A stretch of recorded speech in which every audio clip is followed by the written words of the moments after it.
Bonjour tout le monde, bienvenue à la chapelle en ligne. Une annonce avant de plonger dans le message d'aujourd'hui. Nous avons réouvert en présentiel à Montréal, le matin, le soir et à Québec. Et nous allons bientôt réouvrir, dimanche le 20 mars, en présentiel à Gatineau. C'est une excellente nouvelle. Alors, revenez en présentiel. Vous allez voir, c'est extraordinaire. Ça fait vraiment du bien, les frères et les sœurs, d'être ensemble pour adorer notre Dieu, entendre la parole de Dieu et vivre la communion fraternelle ensemble. On débute aujourd'hui une nouvelle série, les dernières paroles de Jésus.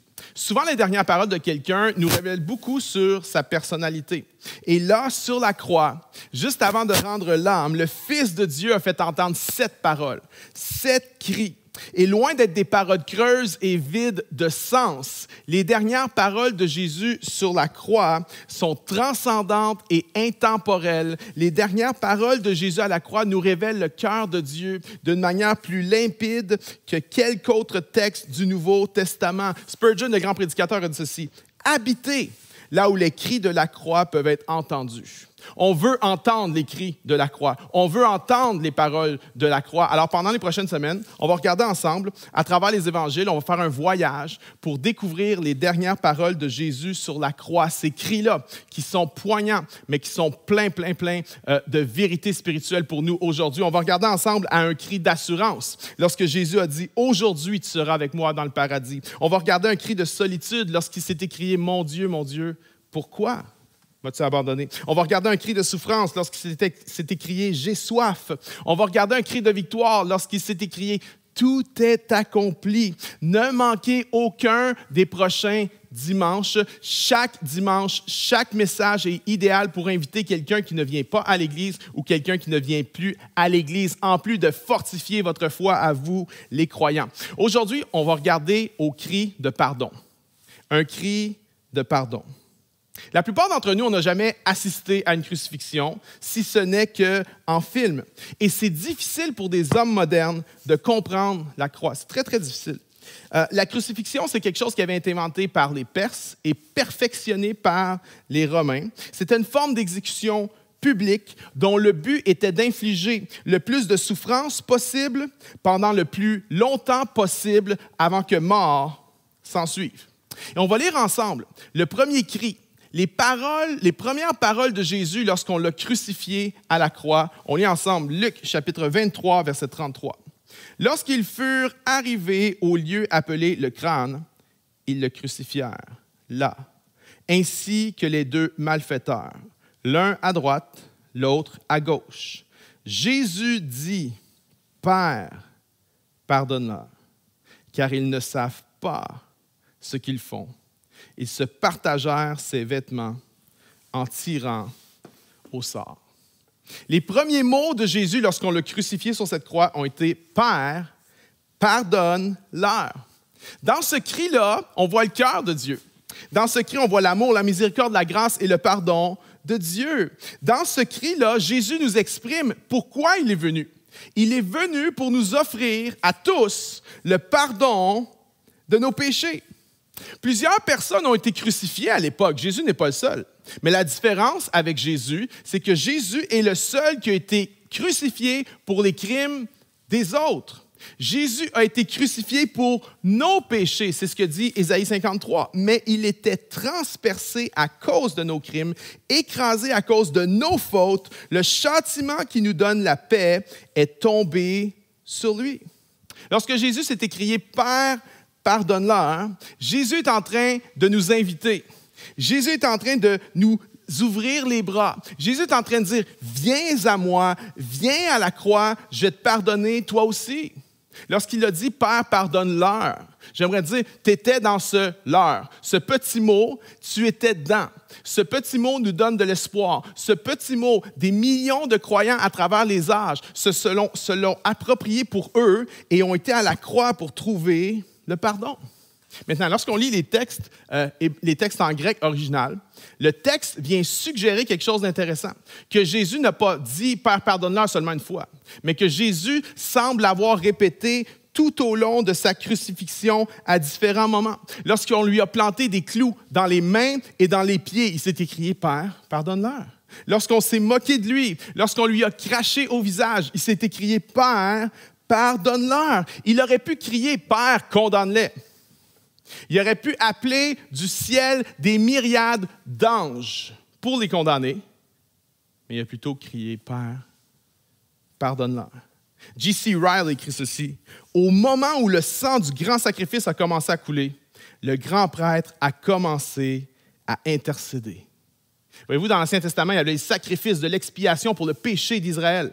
Et il y avait le sacrifice, mais Jésus est lui-même le sacrifice et Jésus est lui-même le grand prêtre qui intercédait pour le pardon du peuple. Ses premiers mots, Père, pardonne-leur, nous rappellent plein de choses, mais il nous rappelle ceci, entre autres. La prière, c'est toujours possible.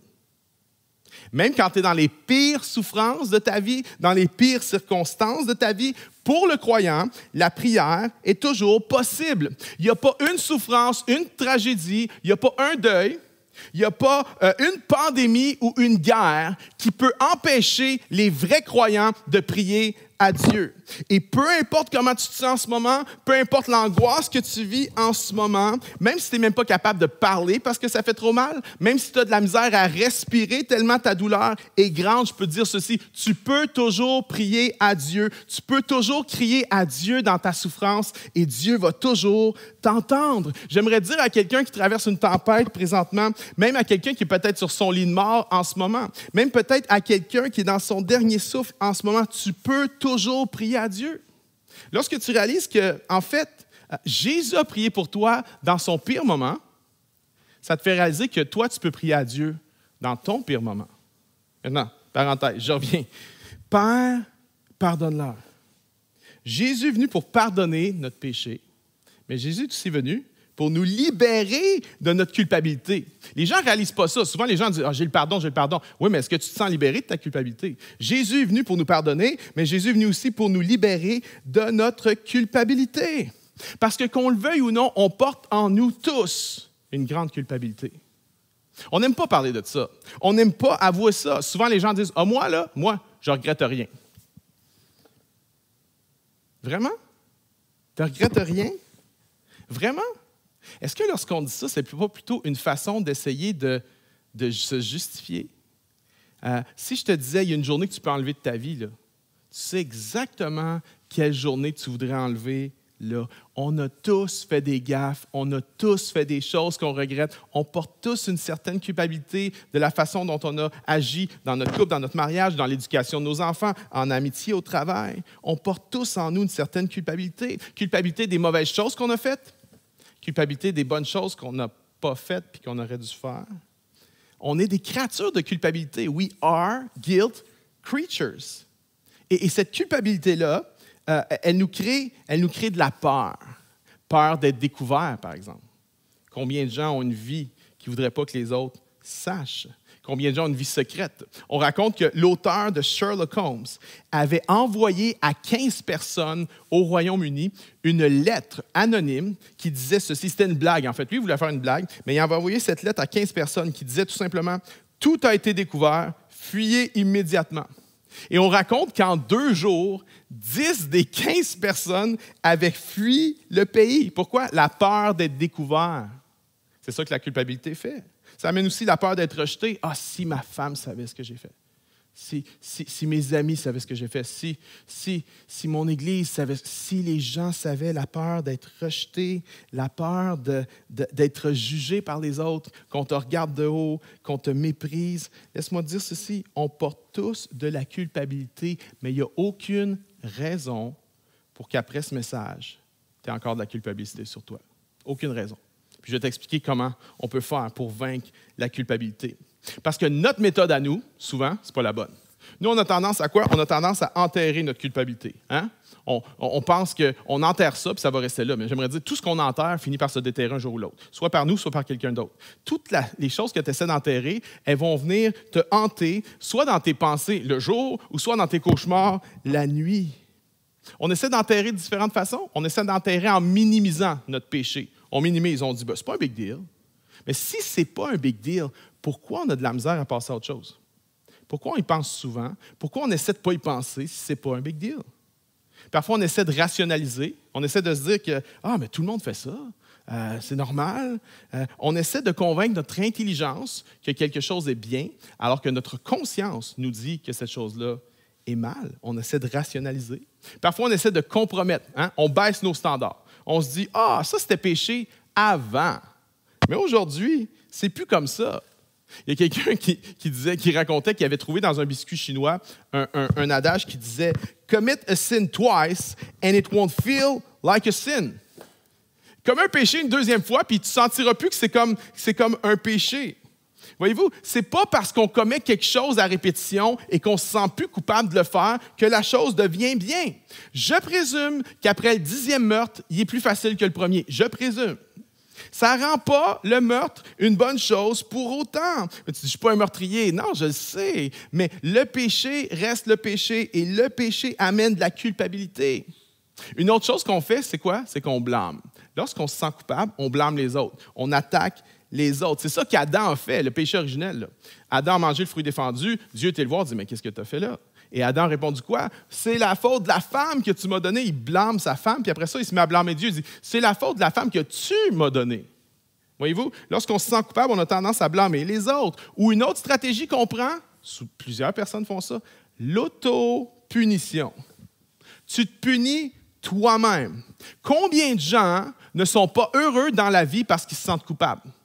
Combien de gens ne sont pas heureux parce qu'ils pensent qu'ils n'ont pas le droit d'être heureux à cause des choses qu'ils ont fait avant? Combien de gens sabotent leur succès? Pourquoi? Parce qu'ils ont commis des fautes dans le passé, puis ils se disent « Je ne mérite pas, je ne mérite pas d'être heureux. » Combien de gens, lorsqu'ils sont en relation amoureuse, que ça a de l'allure, c'est bon, ils sabotent tout. Pourquoi? Parce qu'il y a une culpabilité latente des choses qu'ils ont faites dans le passé, puis ils n'arrivent pas à croire qu'ils peuvent mériter d'être heureux. Plein de gens essaient de se punir, mais le problème avec ça, c'est que ça prend combien de punitions? Pendant combien de temps tu vas avoir à te punir? Il y a des gens qui sont en train d'essayer de se punir pour des choses qu'ils ont fait il y a des années et des années et des années. Ça, c'est ce que nous, on fait avec notre culpabilité. Mauvaise idée. Maintenant, qu'est-ce que Jésus veut qu'on fasse avec notre culpabilité? Ça, c'est une bonne stratégie. Quatre choses. Voici ce que Jésus veut qu'on fasse. Premièrement, reconnaître notre péché. Arrêtez d'être dans le déni. Arrêtez de dire, c'est pas grave. Reconnaître, j'ai fait une gaffe. J'ai péché. Plein de gens là, se gardent occupés en ce moment. Pourquoi? Juste pour ne pas penser aux choses qui trongent à l'intérieur. Combien de personnes déménagent, juste pour fuir le passé? Il y a une culpabilité qui est là, mais au nom de l'aventure, j'essaie d'enfouir la culpabilité. Première étape, c'est juste de reconnaître notre péché, reconnaître qu'on a commis des fautes.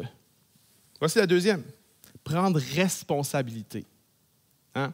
Tu as commis 5 % d'erreurs dans un conflit, dans quelque chose, bien, assume 100 % de ton 5 %.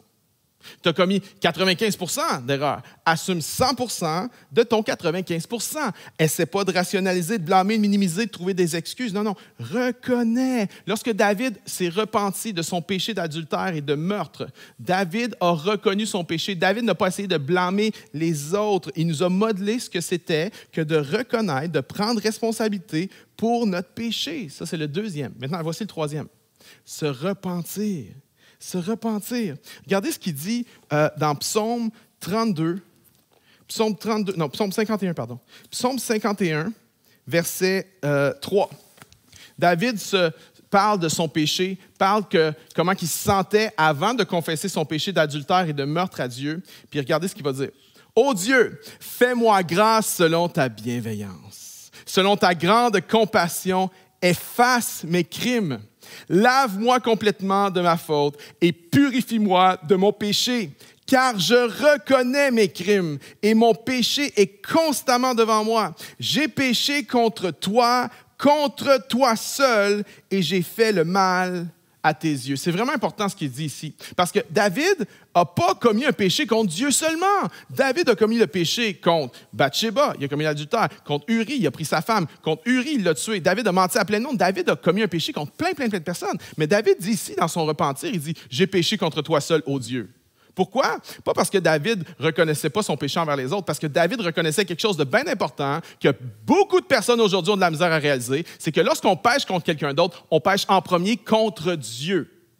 que lorsqu'on pêche contre un des enfants de Dieu, une créature de Dieu, on pêche en premier contre Dieu et on doit se repentir à Dieu. Oui, c'est bon, il faut reconnaître, il faut prendre responsabilité, mais ce n'est pas suffisant, il faut se repentir à Dieu. Il faut dire à Dieu, Père, je te demande pardon pour ça, je te demande pardon pour mon péché, j'implore mon pardon sur ma vie, ton pardon sur ma vie. Maintenant, il y a des gens que lorsqu'ils se repentent, ils supplient Dieu. « Ah, je t'en supplie, Seigneur, pardon. » « Ah, mais Seigneur, pardon.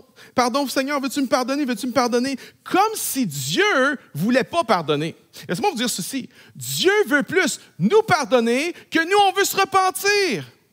On n'a pas besoin de supplier Dieu de nous pardonner. On n'a pas besoin non plus de marchander avec Dieu. Il y a plein de gens qui font ça. Ils disent, « Ah, Seigneur, si tu me pardonnes, là, je vais faire ça. Si tu me pardonnes, je vais donner la dîme. Je vais être généreux avec les autres. Si tu me pardonnes, marchander, pas besoin de marchander, pas besoin de supplier Dieu de te pardonner. Puis tu dis, ouais, mais David, tu ne sais pas ce que j'ai fait, là, c'est grave. J'aimerais dire ceci, ce n'est pas premièrement à propos de ce que tu as fait, mais c'est premièrement à propos de ce qu'il a fait pour nous en mourant sur la croix. Pour nous, pas besoin de supplier Dieu de te pardonner. Pas besoin de marchander avec Dieu de te pardonner. Pas besoin de demander encore et encore et encore. Si tu demandes à Dieu constamment pardon pour la même chose, c'est probablement parce que tu souffres de fausse culpabilité. C'est probablement parce que l'ennemi vient mettre un poids sur toi pour t'empêcher de voir le pardon que Dieu t'accorde en Jésus-Christ, pour t'empêcher de saisir ce cadeau-là. Parce que vois-tu, l'ennemi, la façon qu'il fonctionne, c'est qu'avant que tu vas commettre un péché, juste avant, quand tu es tenté, là, qu'est-ce qu'il fait? Il va minimiser le péché. Il va dire, c'est pas un big deal, c'est pas grave, il n'y a rien là, fais le don, tout le monde le fait. Il va minimiser.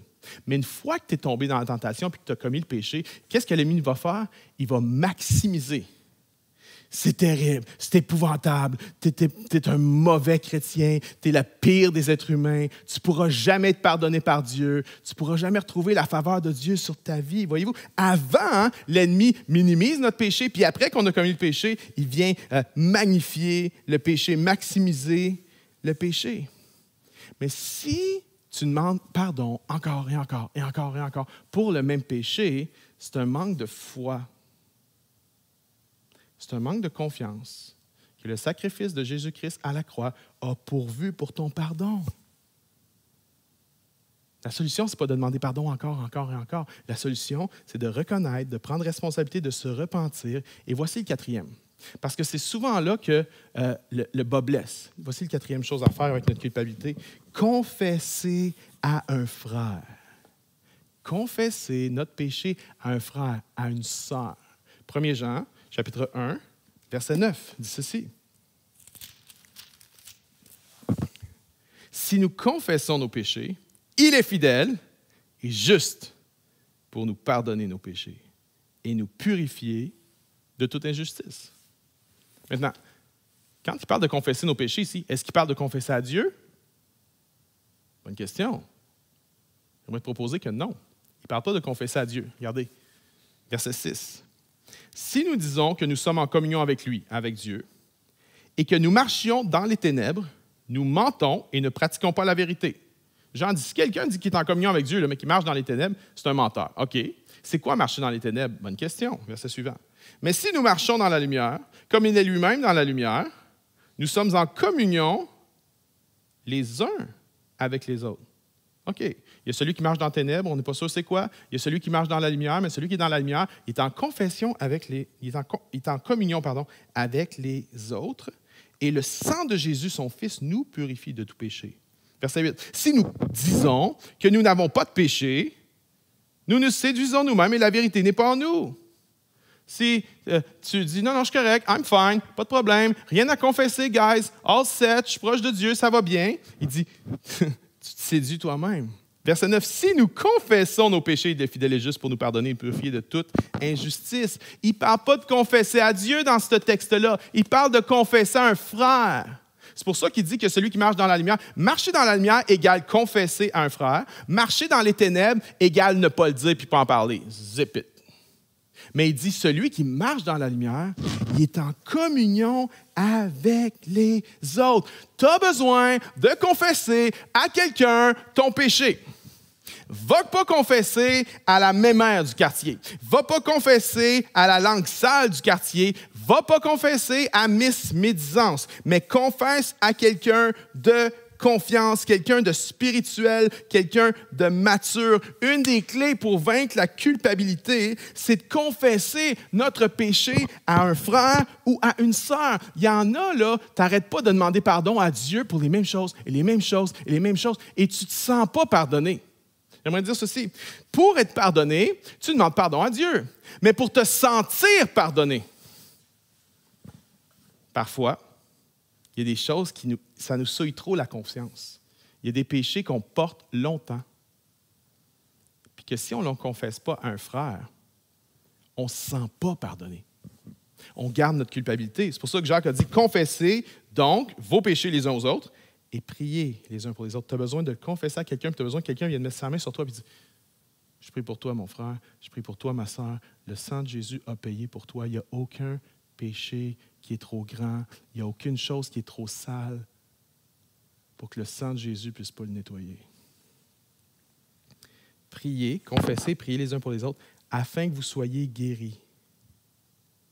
Si tu veux te pardonner, tu confesses à Dieu. Si tu veux être guéri, confesse à un frère. Je parlais avec quelqu'un récemment, un homme marié, depuis 10 ans, qui a une vie secrète, pris captif dans la pornographie. J'ai tellement compassion de cet homme-là parce que je sais c'est quoi, j'ai vécu ça.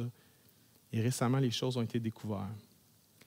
Et quand les choses sont venues à la lumière, il a confessé à son épouse, confessé à d'autres personnes, à des frères et des sœurs autour de lui.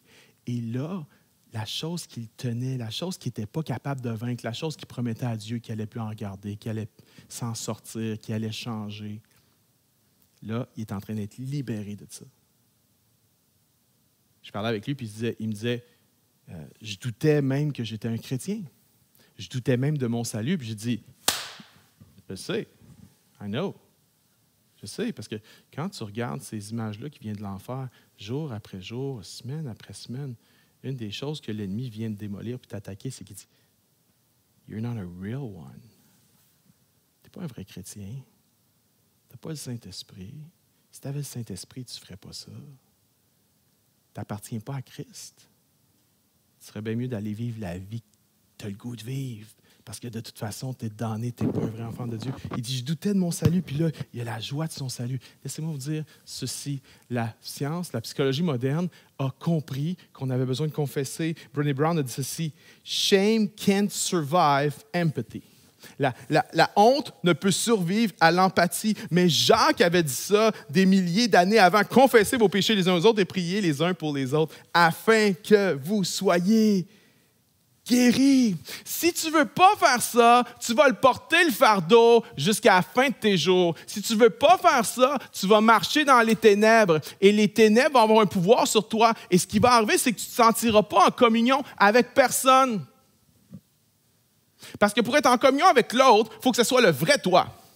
Mais quand c'est le fake toi, le toi qui prétend, tu ne peux pas être en communion avec l'autre. C'est pour ça que mon frère, avec qui j'ai parlé, cet homme, il dit pendant des années, je n'étais pas là avec ma femme. Ce n'était pas le vrai moi qui était là. On n'avait pas de communion. Et du moment que les choses sont venues en lumière, sa femme a dit, « Hey, ça fait des années que j'attends de voir le vrai toi. » Je ne savais pas ce qui se passait.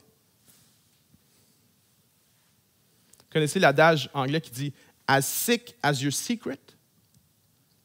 Tant que tu caches, c'est comme un cancer qui te consume à l'intérieur. Mais lorsque tu viens, lorsque tu avoues tes fautes, lorsque tu confesses à Dieu, lorsque tu confesses à un frère, laisse-moi te dire, non seulement tu es pardonné parce que tu l'étais déjà. Lorsque tu es un enfant de Dieu, savais-tu que tu es pardonné avant même d'avoir demandé pardon? Savais-tu que tu es pardonné ça c'est fort. Tu es pardonné avant même d'avoir commis le péché. Tes péchés futurs sont déjà pardonnés en Jésus-Christ. Mais lorsque tu confesses à un frère, c'est là que tu peux t'approprier ces paroles du Christ sur la croix. Père, pardonne-leur. J'aimerais dire ceci, Dieu est un Dieu de pardon. Le pardon, c'est notre plus grand besoin, mais c'est le plus grand don que Dieu veut nous offrir. Et lorsque Dieu pardonne, il pardonne instantanément. Pas besoin de le supplier de pardonner, il pardonne maintenant. Lorsque Dieu pardonne, il pardonne complètement. Il ne va pas te pardonner certains péchés, mais te tenir rigueur aux autres. Non, il pardonne complètement. Même les pires péchés, même les pires atrocités, il peut les pardonner. Lorsque Jésus a été crucifié sur cette croix-là, il a effacé, Paul dit dans Colossiens, il a effacé l'acte de condamnation. Il y avait un document légal qui te rendait coupable devant Dieu de ton péché. Mais Jésus, lorsqu'il a été crucifié sur la croix, Colossiens 2, 13, 14, dit qu'en Jésus, l'acte de condamnation, le document légal qui disait David Potier est coupable de tel péché, privé de la gloire de Dieu, l'acte a été effacé, cloué à la croix. En d'autres mots, il y a quelqu'un qui a payé le prix pour ces crimes-là. Jésus a payé le prix. Et je n'ai pas besoin de payer le prix, moi. Alors, tu n'as pas besoin de te flageller, tu n'as pas besoin de te crucifier parce que Jésus a été crucifié pour que tu n'aies pas besoin de te crucifier toi-même. Ça t'arrive-tu de penser à tes factures que tu as payées? Non, tu ne penses pas à ça. Pourquoi? Parce que c'est payé. Hein? Lorsqu'une facture n'est pas payée, tu y penses. Mais lorsqu'une facture est payée, tu ne penses pas à ça. J'aimerais dire, lorsque tu ne comprends pas le pardon complet de Jésus, comment Jésus vient enlever notre culpabilité et enlever notre honte, quand tu ne comprends pas ça profondément, ce qui va se passer, c'est qu'à chaque fois que tu as une épreuve dans ta vie, tu vas en venir à penser que tu es maudit. Tu vas en venir à penser que Dieu est en train de te punir pour quelque chose.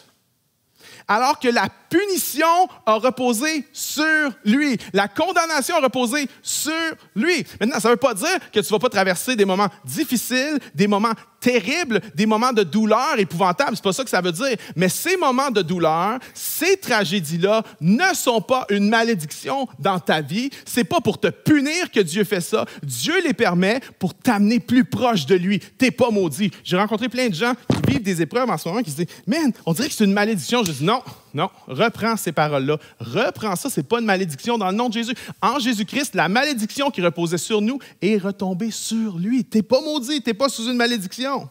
Non, pas du tout. Dieu pardonne. Dieu pardonne instantanément. Dieu pardonne complètement. Et j'aimerais vous dire ceci, Dieu pardonne constamment.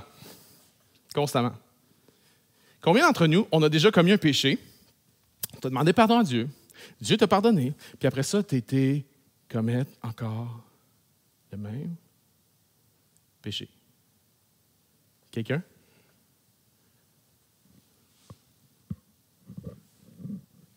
C'est moi, ça.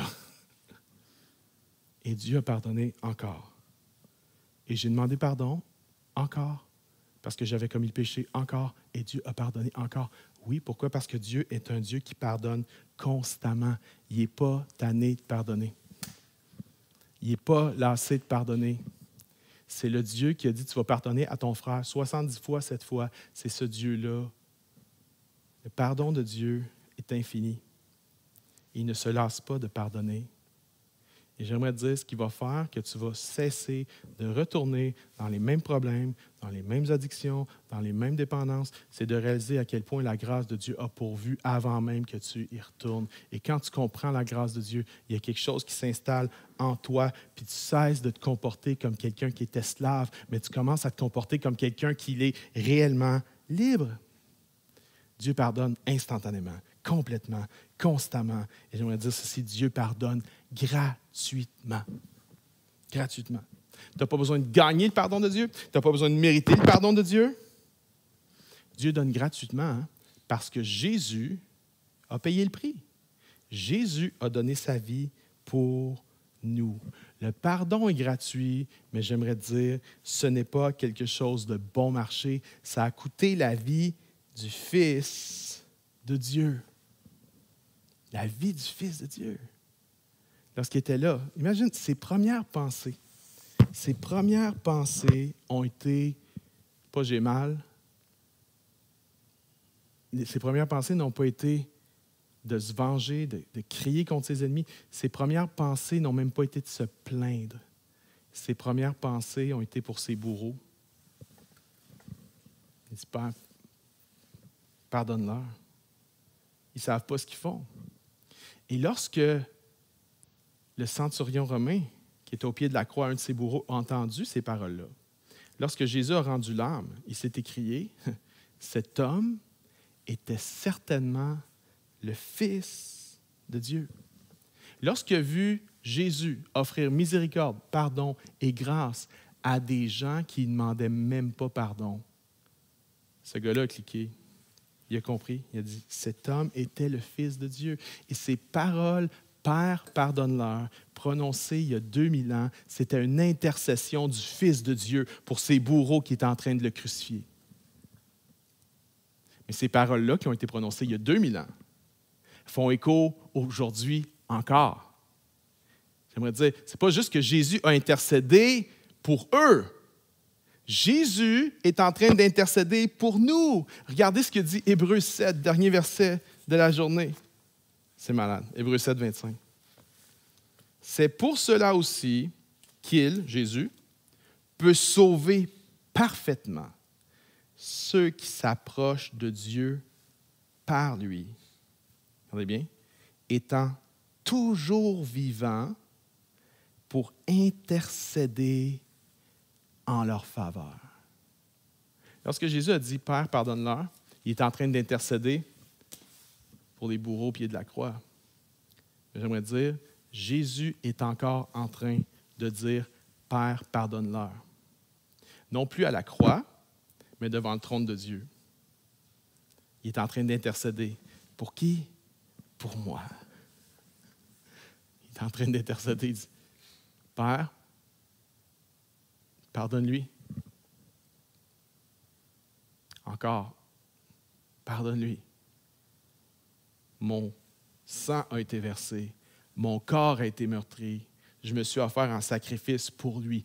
Père, pardonne-lui. » Et le père qui regarde son fils et qui dit, « Fils, à cause de toi, à cause de ton sacrifice, je ne vois pas le petit David Potier pour ce qu'il est. Je vois le petit David caché en toi, sous ton sang. Puis oui, j'accorde mon pardon. » J'aimerais dire à quelqu'un, viens à Jésus. Tu as besoin de pardon? Tu sens le poids de la culpabilité? Viens à Jésus. Je termine avec ceci. Lorsque la nuit a été livrée, le Seigneur Jésus a lavé les pieds de ses disciples. Et on ne réalise pas tout le temps, mais ce rituel-là que Jésus a fait cette nuit-là était un symbole du pardon. Et c'était Jésus qui lavait les pieds. Ce n'était pas juste une métaphore du service, c'était plus profond que ça. C'était un symbole du pardon. Et Jésus, c'est lui qui a lavé les pieds. Puis là, Pierre a répondu, « Mais voyons, ça n'a pas de bon sens. Pourquoi que je ne veux pas que Jésus me lave les pieds? » Et qu'est-ce que Jésus a répondu? Il a dit, « Pierre, si je ne te lave pas, tu n'auras pas de part avec moi. » Et là, Pierre a répondu quoi? « Oh Seigneur, OK, pas juste les pieds, mais la tête au complet. » Et là, Jésus a dit, « Pas besoin. Pas besoin de laver au complet, juste besoin de laver les pieds. » Il y a deux sortes de personnes ici. Il y a des gens qui ont besoin de laver les pieds. Tu sais, c'est qui quelqu'un qui a besoin de se faire laver les pieds? C'est quelqu'un qui a connu Jésus. Mais que tu as été dans les souillures de ce monde, puis tes pieds sont sales, puis tu as besoin de venir à Jésus pour qu'il lave tes pieds. Mais il y en a, tu n'es jamais venu à Jésus. Ce que je suis en train de te prêcher là, ce message-là, c'est nouveau pour toi. Puis tu as besoin d'être nettoyé au complet. J'aimerais dire que ce soit les pieds ou que ce soit au complet, le pardon de Jésus est là pour toi, non seulement pour te pardonner, mais pour enlever ta culpabilité et pour enlever ta honte. Laissez-moi prier pour nous. Seigneur, je veux te prier pour ceux qui ont besoin d'être lavés au complet, ceux qui n'ont jamais reconnu, qui n'ont jamais compris que tu étais venu pour nous pardonner et qui ont besoin de venir à toi et de t'abandonner leur vie et de mettre leur foi en toi. Je prie pour eux. Je prie qu'ils puissent venir à la connaissance de Jésus aujourd'hui. Je prie qu'ils mettent leur foi en toi pour le salut de leur âme et pour le pardon de leurs péchés. Et tu viens et tu les laves de la tête aux pieds. Merci pour chaque personne qui vient à toi aujourd'hui. Mais Père, je te prie aussi pour ceux qui te connaissent, puis que c'est seulement les pieds. C'est les pieds qui sont sales. Puis que des fois, on pense qu'on a besoin d'être lavé au complet. Non, pas besoin. Tu es lavé dans le sang de Jésus. Tu as donné ta vie au Seigneur, mais tu as besoin de laver tes pieds. Merci au Seigneur Jésus que tu es celui qui nous lave les pieds encore une fois. On vient à toi. Enlève notre péché, purifie nos âmes et on te donne notre culpabilité. C'est toi le remède à cette culpabilité. Alors on vient vers toi et tu nous donnes un pardon. Instantanément, constamment, tu nous pardonnes. Merci pour ton pardon. Merci pour ta grâce. Dans le nom de Jésus, tout le monde dit Amen et Amen. Merci d'avoir été avec nous aujourd'hui. Si vous faites partie de notre grande communauté en ligne, j'aimerais vraiment vous lancer un défi d'être généreux envers la chapelle. Si vous pouvez bénéficier de ces messages-là, de ces enseignements-là, c'est parce qu'il y a des gens qui pourvoient financièrement. Et on a besoin de vous pour qu'on puisse continuer à produire ces messages et développer la chapelle en ligne davantage. Merci pour votre générosité. À bientôt.